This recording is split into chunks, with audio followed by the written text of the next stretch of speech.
So we come now to the apology. In the Euthyphro, Socrates was preparing to offer his plea in response to the charges that had been brought against him. And in the apology, we get to the trial on the basis of those charges. Now, the way the Athenian legal system worked was that the court was really just a selection from the assembly, which was composed of all the male citizens. So that's who the jury is. It's several hundred people. Now, you might wonder why a dialogue that tells us how Socrates defended himself against the accusations brought against him, why it's called the apology. After all, when you apologize, aren't you admitting you did something wrong and saying sorry? Well, yes, if you're going by English. But the meaning of the English word apology is not quite the meaning of the original Greek word. We get the English word apology from the Greek word apologia, and in Greek that just meant to defend oneself. And that means that even though the dialogue is called the apology, it is not the story of how Socrates said he was sorry. It is rather the story of how Socrates told the men of Athens that he hadn't done anything wrong. The word apology has done a complete 180 since the days of Socrates. The big point that Socrates wants to make early on in his defense is that he isn't worried about the official charges. The official charges are Socrates is guilty of corrupting the young and of not acknowledging the gods the city acknowledges, but new daimonic activities instead. So that is what Socrates has been accused of, but he isn't worried much about these accusations because he thinks it is pretty easy to show that he is not guilty of them. That's what's going on in the part of the dialogue where he has the conversation with Miletus. The arguments Socrates uses here are not particularly great arguments. But then again, his accusers didn't come up with very good evidence for the charges anyway. And I'm not going to talk about the official charges or how Socrates responds to them. I'm going to talk about the unofficial charges, the ones that Socrates worries the men of Athens have been hearing about him their entire lives. Socrates is in his 70s by this point, and that made him significantly older than most of the men in the assembly. This trial took place just after the end of a 30-year-long war called the Peloponnesian War. And so a lot of men who otherwise would have been there had died in combat. And so Socrates had been a well-known person for most of the lives of the men in the assembly, and that goes for the men in the jury as well. Because of this, Socrates is worried that the things their parents have told them about him and the rumors that they have heard about him are the things that are really dangerous to them. And he calls these the unofficial charges. The unofficial charges are Socrates commits injustice and is a busybody, and that he investigates the things beneath the earth and in the heavens, makes the weaker argument the stronger, and teaches these things to others. There are two accusations implicit here, and each one of them associates Socrates with a group of people who were not well thought of in ancient Greece, particularly ancient Athens. One was a group of thinkers engaged in some of the earliest scientific speculation in recorded history. We can call these figures the natural philosophers. Natural philosophy is the name science had before people started to realize that science was importantly different than other philosophical methods or topics. The earliest natural philosophers were looking for an answer to the question, what is everything made out of? Different answers were given, some of which seem kind of silly nowadays, like the idea that everything is made out of water, and some of which actually seem fairly sophisticated for the time, like the answer to the question, which said that everything was made out of tiny bits of the stuff air was made out of, and that solids and liquids were just denser than the air. Along the way, the questions the natural philosophers asked and answered got more sophisticated, and the earliest concepts of natural laws, of the elements, and of atoms go back to this group of natural philosophers. But what made these thinkers so unpopular in Greece is that most of them at least questioned and many of them outright denied the existence of the traditional Greek gods, Zeus and Apollo, people like that. There is no evidence Socrates ever denied the existence of the traditional Greek gods, but his habits of rational investigation led to him being associated with the natural philosophers, or so at least Socrates said. The other group Socrates is being associated with are the sophists. The sophists were traveling teachers of oratory. The ability to speak well in public was a very useful ability in ancient Greece, especially in democratic cities like Athens. Someone who could not speak publicly, at least very well, would wield effectively no political power, and perhaps even worse, would be at the mercy of those who could speak convincingly in the courts. They were in the same situation Socrates was in. The sophists promised to be able to teach general skills in oratory, meaning they claimed that they could teach you how to argue convincingly, no matter what it was you were arguing for. And that meant that they claimed to be able to teach people how to argue convincingly for both sides of an argument. That's where that idea of making the weaker argument the stronger comes from. Some of the sophists even claimed that objective universal truth was an illusion, and that what was true was just determined by what you could convince people to believe. They were, in other words, relativists and conventionalists, at least according to Plato, although it's pretty clear Plato kind of had it out for the sophists. And so did the people of Athens, at least for the most part. There's a long history of sophists being kicked out of Athens. Socrates, given the fact that he was very skilled at arguing, the fact that he did so in public, and that he had young men following him around trying to learn from him, and often did not say what position he held in the debates he had with people, because he claimed to not know what the right answer was to the questions he asked.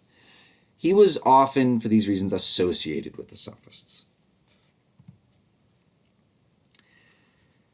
Now, the story that Socrates tells in the part of the dialogue we're going to be focusing on is about the Oracle of Delphi. You've got that picture there of the Oracle of Delphi as it appears now. Of course, it wasn't ruins back then. What was the Oracle of Delphi? Well, it was supposed to be the spot where the god Apollo, who was for the Greeks the god of the sun and of wisdom, slew the great snake Python.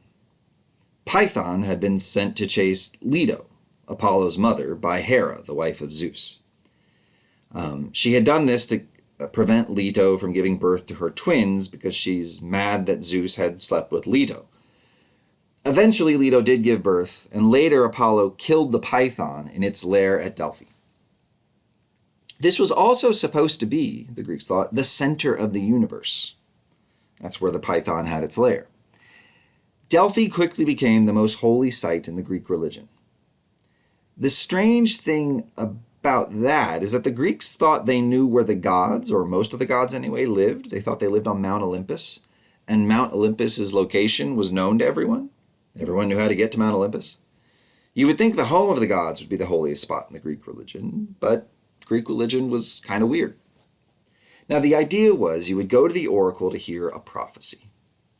The legend, the myth, was that the rotting corpse of the snake Python was supposed to be under the temple of Delphi. The gases from its decomposition were supposed to rise up and fill the rooms of the temple where you got the prophecy, and when the right people breathed those fumes in, they would be given the gift of prophecy by Apollo. But if you wanted to know your future, you had to be very careful to ask a very specific question.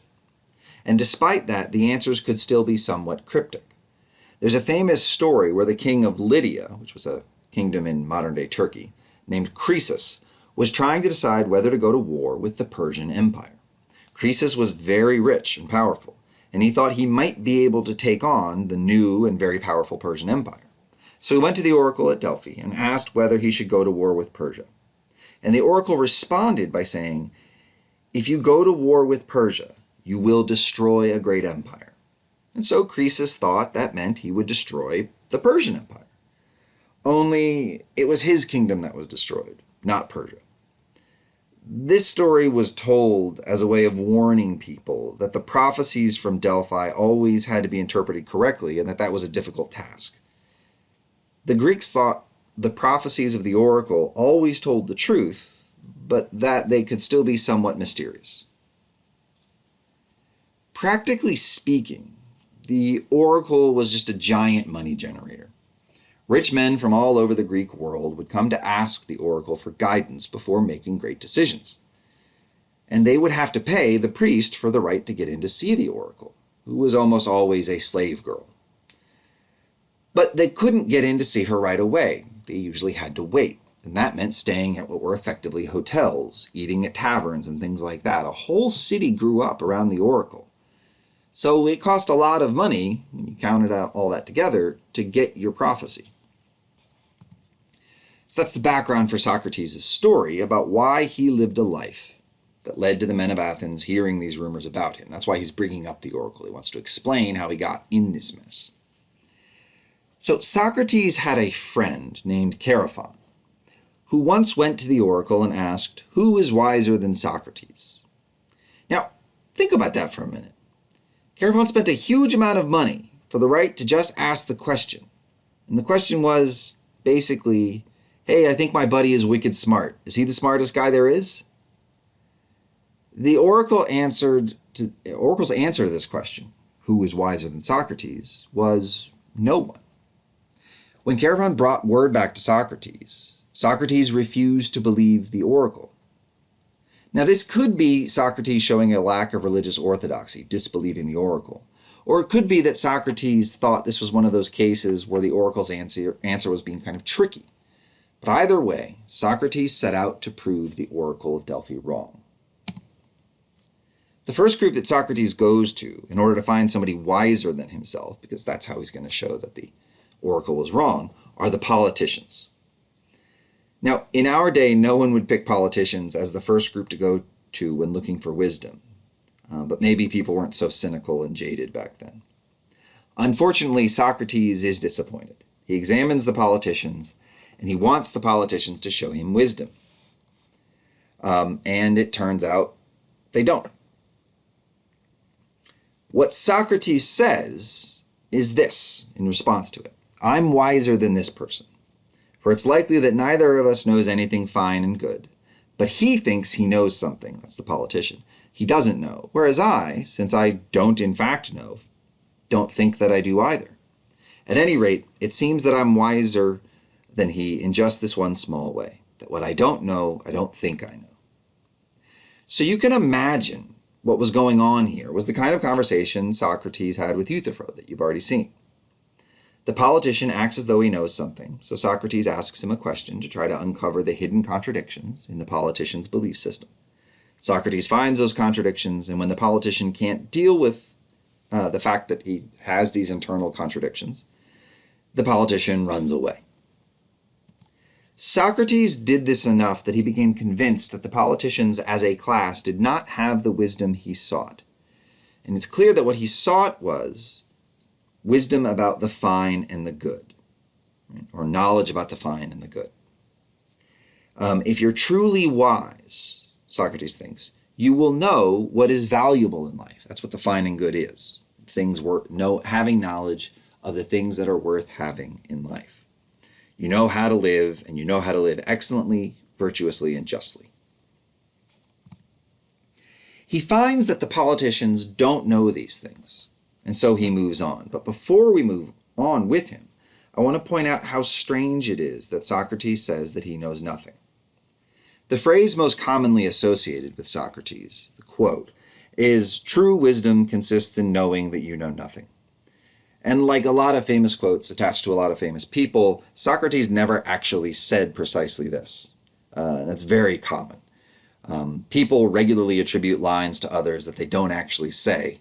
Kind of like how in the movie Casablanca, nobody says the line, "Play it again, Sam," which is one of the most common lines associated with that movie. And like Darth Vader doesn't say, "Luke, I am your father," in Empire Strikes Back. And by the way, if you haven't seen Casablanca, you should go see Casablanca, or, watch it on HBO Max. Socrates says something close to that famous quote, though, the quote, "True wisdom consists in knowing that you know nothing." Socrates says that he knows nothing. And that is an odd thing to say. For one thing, it looks contradictory. You can't know that you know nothing because you just said you know something. How can you know nothing if one of the things you know is that you know nothing? It doesn't seem to work. It also seems completely bizarre to say that you know nothing. How do you get around in the world if you know nothing? It seems like you have to have some knowledge just to live. At the very least, you have to know where to get food, or how to mend your clothes, stuff like that. This statement of Socrates is that he knows nothing is often called Socratic ignorance, and we'll return to it by the end of the video, and hopefully I'll be able to show you that his claim is not actually as bizarre as it seems. Next up in Socrates' search came the poets. Now, I should say something about the role of poets in Greek society. If you think about what poets means now, and you read that into ancient Greek society, you're going to get a distorted picture of who Socrates is talking about. Poets in ancient Greece were more than just people who wrote down poems. Basically, all musicians were poets. And poets/musicians played a much greater role in Greek culture than poets and musicians play today. Which is still a considerable one, right? We get a lot of entertainment from poets and musicians. But they're in competition with all sorts of other performing artists in a way that they weren't in ancient Greece. Right? Poets/musicians have to compete with, for example, musicians who clearly aren't poets, with movies, with television, with novels, right? Something that didn't really exist in Greece.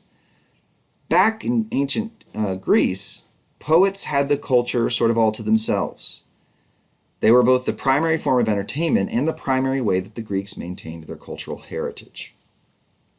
The stories of the past were maintained and passed down by the poets.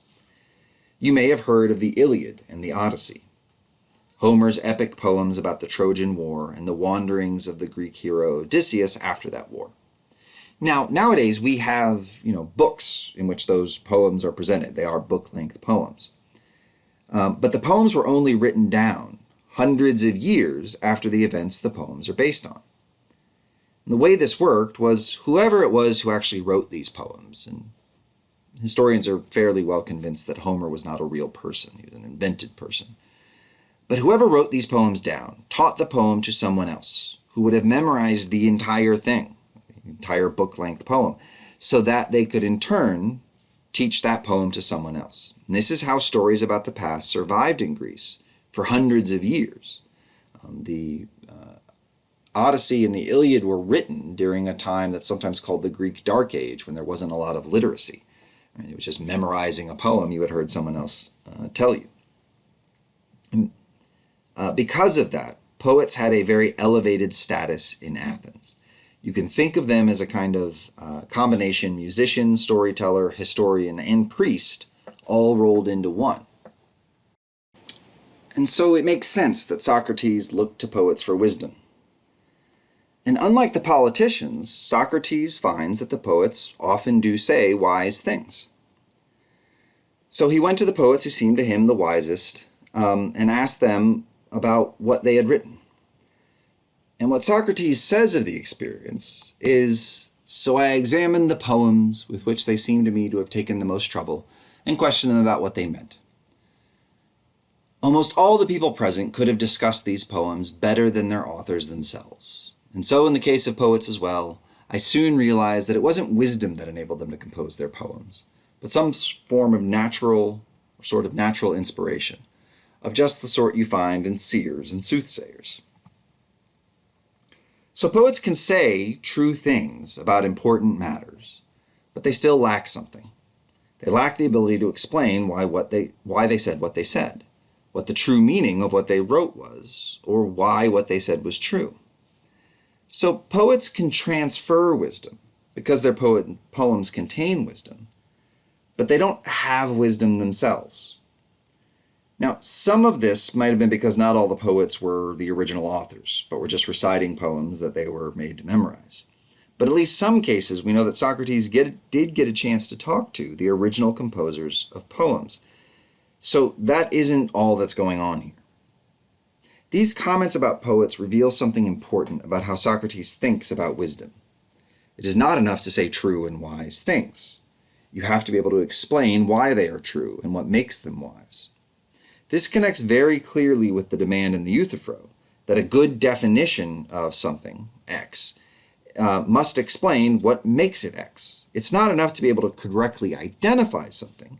You have to be able to explain why you correctly identified it by correctly saying what makes something the kind of thing it is. Similarly, if the poets were wise, they would be able to say why the true things they said about the fine and good things were true. But they can't, so they don't have wisdom. The last group are the craftsmen. Here again, it's worth clarifying who Socrates is talking about. When you think of craftsmen, you might think of the kind of person who shows up with their homemade goods at a town fair. And that is a craftsman or craftsperson, but it's not all that Plato has in mind. By craftsman, he meant anyone who produced any good or provided any service that required a skill to produce or provide that service. So basically, anyone in Athens who wasn't a poet or a politician and who didn't provide only basic manual labor was a craftsman of some sort. And it makes sense that craftsmen should know things. It seems like they have to know things in order to perform their craft. And Socrates admits that. He says of them, "They did know things I didn't know, and in that respect they were wiser than I. But men of Athens, the good craftsmen also seemed to me to have the very same flaw as the poets. Because he performed his own craft well, each of them also thought himself to be wisest about the other things, the most important ones. And this error of theirs seemed to overshadow their wisdom." So, what are these other things that the craftsmen thought they knew and did not? Well, presumably it's the fine and the good things, the very things he was asking the politicians about. Those things that the politicians thought they knew about, but didn't. So the craftsmen know things. For example, a woodworker knows how to shape wood and get the desired effect, the desired shape out of it. And this is genuine knowledge, and it's a kind of wisdom. Because of that, in one respect, they are wiser than Socrates, as he says. But this ability and knowledge makes them think they are good at a lot of things that they aren't good at. You find this kind of thing all over the place, right? People who become experts in one field think they can easily become an expert in another. So Kanye West is a good music producer, and that led him to think that he must also be a great fashion designer. Someone thinks that because they are good at training horses, to use a Greek example, they could also fix politics if they were given a chance. Stuff like that. The problem is that the craftsmen overstate their abilities because they do genuinely have real abilities. They're not like the politicians. They're superior to the politicians, who know nothing. And in a sense, they're superior to the poets, who say wise things but don't understand them.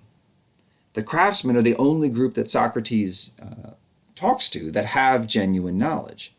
But it isn't the right kind of knowledge to count as wisdom, Socrates says. Or at least not the kind of wisdom Socrates is interested in.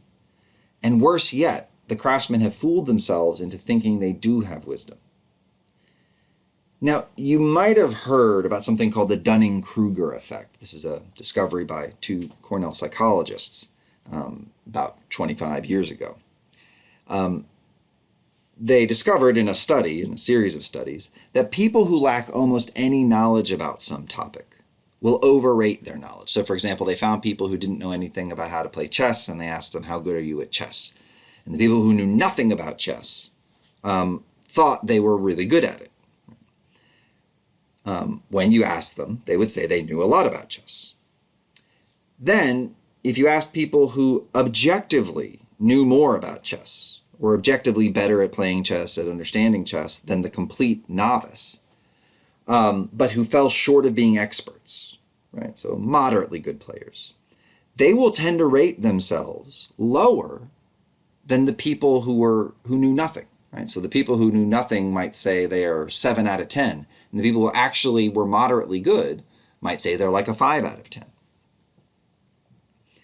Actual experts usually rated themselves correctly. The idea behind the Dunning-Kruger effect is that you can sometimes know so little about a field that you don't even know what you don't know. You don't know how far you are falling short of genuine expertise, but that a little familiarity with something will convince you of how little you know. And the problem with the craftsman is they have a confidence coming from one area where they're actually accomplished, and they allow that confidence to transfer over into areas where they know so little that they don't even know they don't know things. And thinking about what the craftsmen know and what they don't can help us figure out some of the puzzles about Socratic ignorance that I pointed out earlier.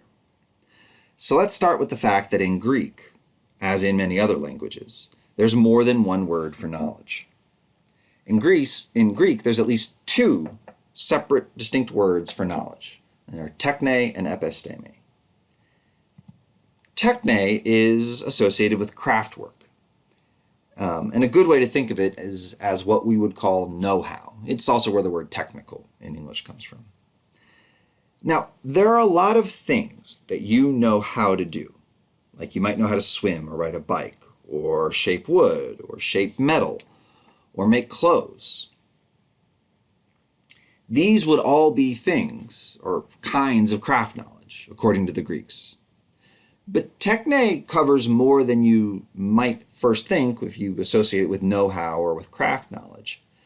Plato says that medicine and calculation, basically it was a kind of job that used to exist before calculators, right? People who were just really good at doing mathematical operations in their head.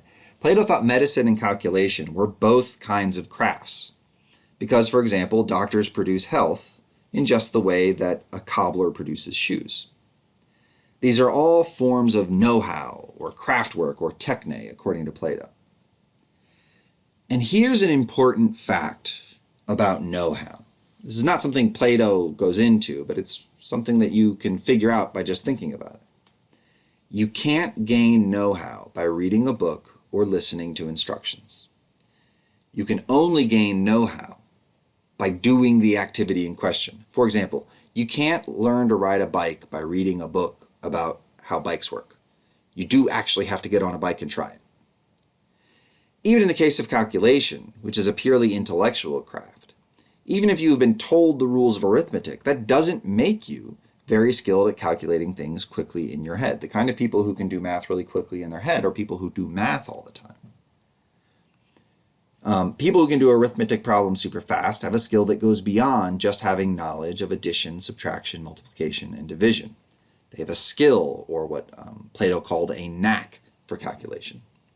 So techne is knowledge, but it isn't knowledge that can be transferred linguistically. You don't gain it just by having the topic explained to you thoroughly. Now contrast techne with episteme. Episteme in Greek meant something like theoretical knowledge. And to give you an idea of what this meant, the Latin translation of episteme was scientia, which is the root for our word science. So when you see episteme, you should sort of think of theoretical knowledge or scientific knowledge. And this kind of knowledge is exactly the kind of knowledge you can gain from a book or from hearing someone speak about a topic. You can't learn how to swim from a book, but you can learn how far away the sun is from the earth in a book. And all you have to do is read the answer to that question, how far is the sun from the earth, and then you know it. These are the concepts Plato was using in describing the politicians, the poets, and the craftsmen. And what we can say is that he thinks the politicians have neither techne nor episteme. The poets are a little harder to decide about, because they can't really explain what they do or where their ideas in their poems come from. Now, does this mean they don't have any knowledge at all?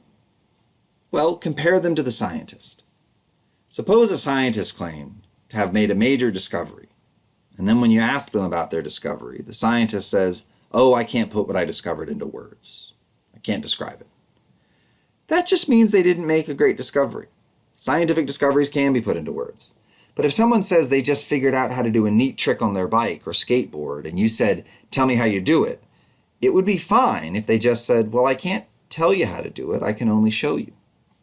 So maybe the poets, who do say wise things and produce something valuable, but cannot explain what they do, have techne.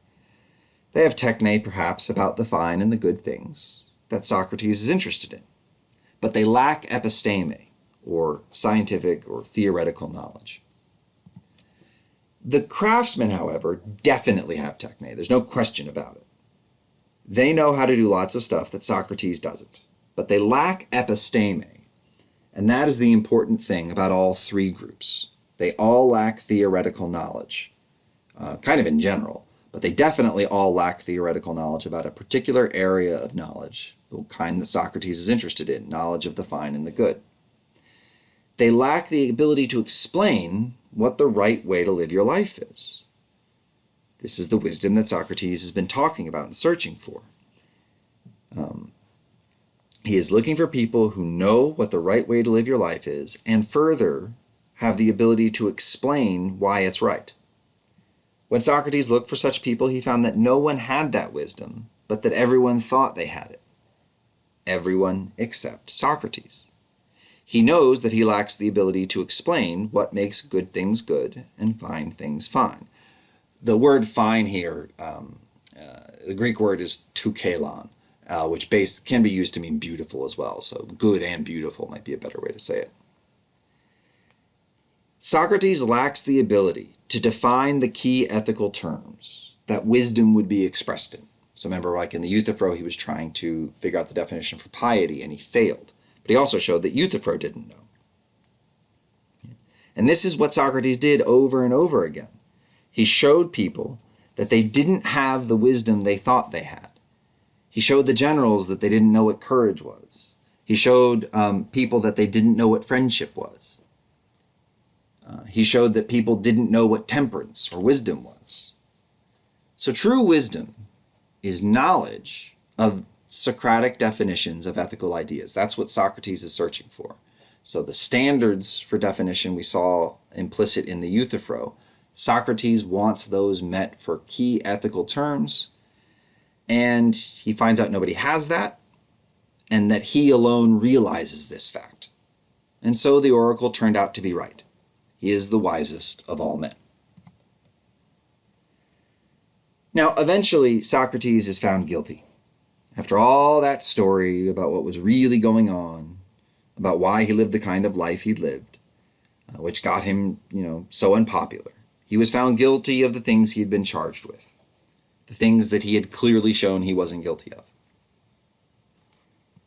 And the way things worked was that after you defended yourself against charges in ancient Athens and were found guilty, you got to come back to give a speech in which you suggested a punishment for yourself. You got to, in effect, argue for your own preferred punishment. And here is almost certainly what was going on in the background of this trial. The people who brought the charges against Socrates wanted Socrates found guilty, and then they wanted to force him to humble himself by admitting he was guilty, and then asking to be given a fine or temporarily exiled from the city. And that second thing was what they really wanted. They wanted Socrates out of the city. Socrates was a political problem. In the background of the entire trial of Socrates is politics. Socrates was associated with a group of people called the 30 Tyrants. Athens was a democracy. And then Athens got involved in that war I talked about, the Peloponnesian War, which lasted for 30 years. And at the end of that war, Sparta won. Sparta, after winning, got rid of the Athenian democracy. Part of, in fact, what had started the war was Athens' insistence on spreading democracy to non-democratic cities, including cities that were allied with or subjugated to Sparta. So the Spartans gave political power in Athens to 30 aristocrats, who would go on to be known as the 30 Tyrants. Now, several members of Plato's family were in the 30 Tyrants, and several of Socrates' closest friends were among the 30 Tyrants. The 30 Tyrants were eventually overthrown by the Athenian people, And it was in the aftermath of this overthrow that democracy returned. And it was in that period when the charges were brought against Socrates. The new government was looking to get rid of potential political enemies. What Miletus and Anytus, the people who brought the charges, wanted was probably to just get Socrates out of the city, to exile him somewhere. And given his age, that probably would have meant he would have died in exile. This kind of exile was actually something the Athenians did quite often. Every year, all the male citizens would get together and vote on who they hated the most. The person who got the most votes would just be kicked out of the city for 10 years. This is where we get the word ostracism, because the votes for exile were written on shards of pottery called ostracon. But probably what had happened is the Athenian Democrats had used up the ostracism for that year.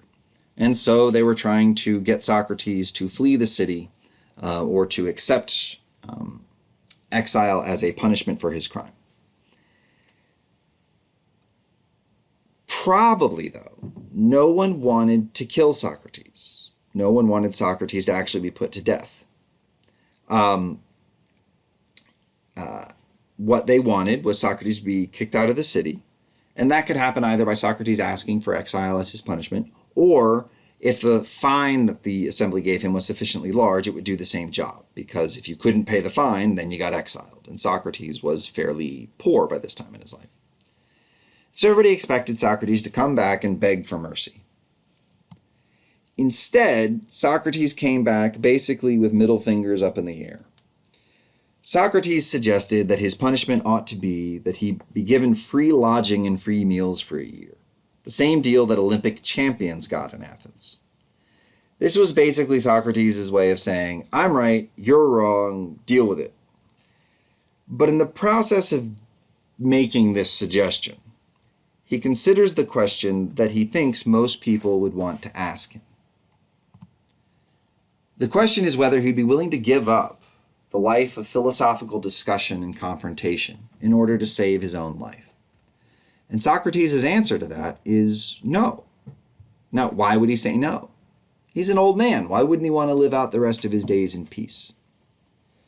He's actually an old man with young children.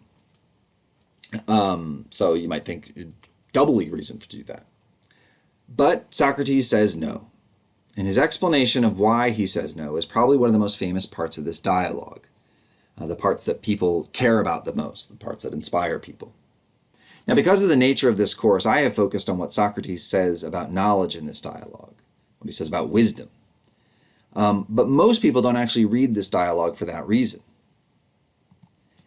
In the sentencing phase of his trial, Socrates describes the philosophical life and extols the virtue of that life. It is in this part of the dialogue where Socrates explains why he isn't afraid of death.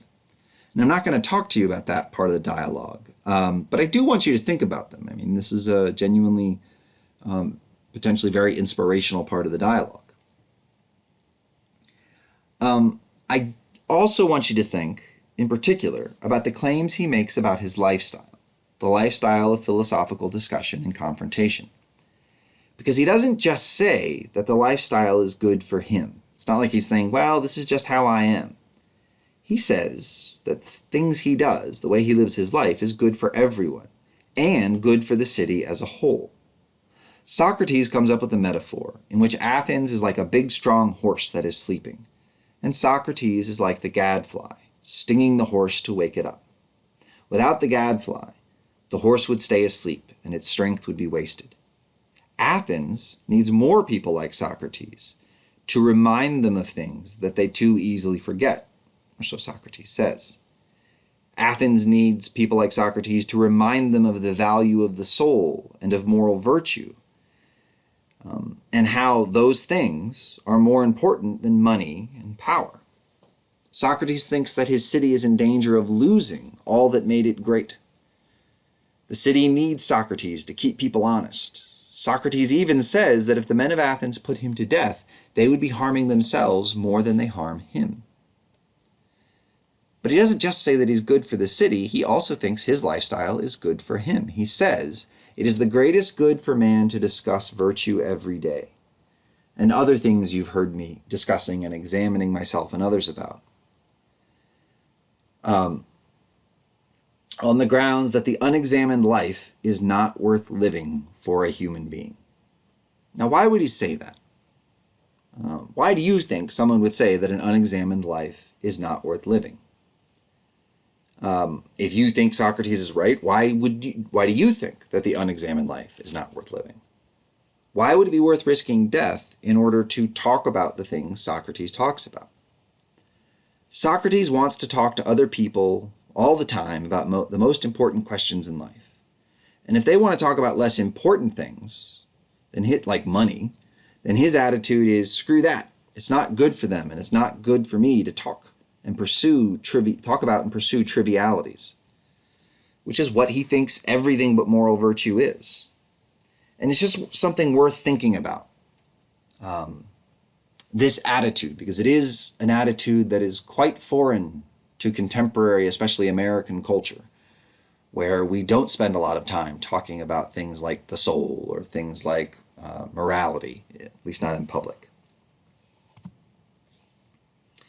Now, I want to return here at the end of the video, again, to Socratic ignorance. Socrates has claimed that he is wise because he knows that he knows nothing. But what knowledge does Socrates have, and what knowledge does he lack? Well, it's pretty clear that he thinks that he, like everyone else, lacks episteme. He lacks scientific knowledge. And what he lacks scientific knowledge about is the fine and the good things in life. He's unable to define the key ethical terms he's interested in. But how does he know that he lacks scientific knowledge of this? And what kind of knowledge is this knowledge about his lack of scientific knowledge? Is this techne? Does Socrates have know-how when it comes to scientific knowledge, right? That allows him to realize he doesn't have it? Does he have know-how about how to get scientific knowledge even if he doesn't have any scientific knowledge? I mean, how would that be? Or is this knowledge episteme? Does he have scientific knowledge about what scientific knowledge requires, and he just realizes that he does not meet that standard when it comes to the fine and the good things? Does that not then imply that scientific knowledge itself is not among the fine and good things? But then how to make sense of his endorsement of the examined life, a life designed to acquire scientific or theoretical understanding? So Socratic knowledge remains something of a puzzle.